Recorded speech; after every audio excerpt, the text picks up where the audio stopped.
मित्रांनो, हेच मूर्ती आहे उत्सव मूर्ती जी आईसाहेबाच्या छबिनामध्ये बसणार आहे आणि छबिना खूप सुंदर सजवलेला आहे। तुम्हाला मी दाखवणार आहे मित्रांनो।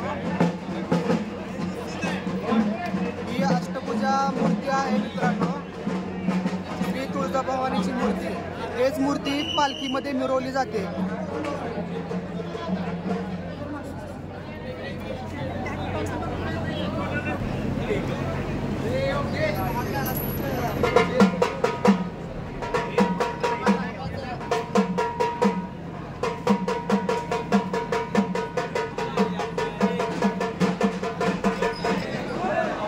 मूर्ती पालखीमध्ये बसवलेली आहे मित्रांनो। लवकरच छबिना सुरू होणार आहे। आपण जवळून मूर्ती बघितलेली आहे,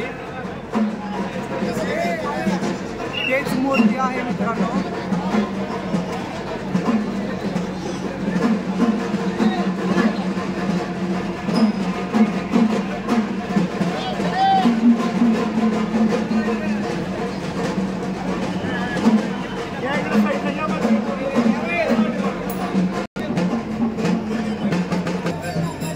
गेडे गोंड घेऊन सेना आईसाहेबाच्या भोवती उभा आहे।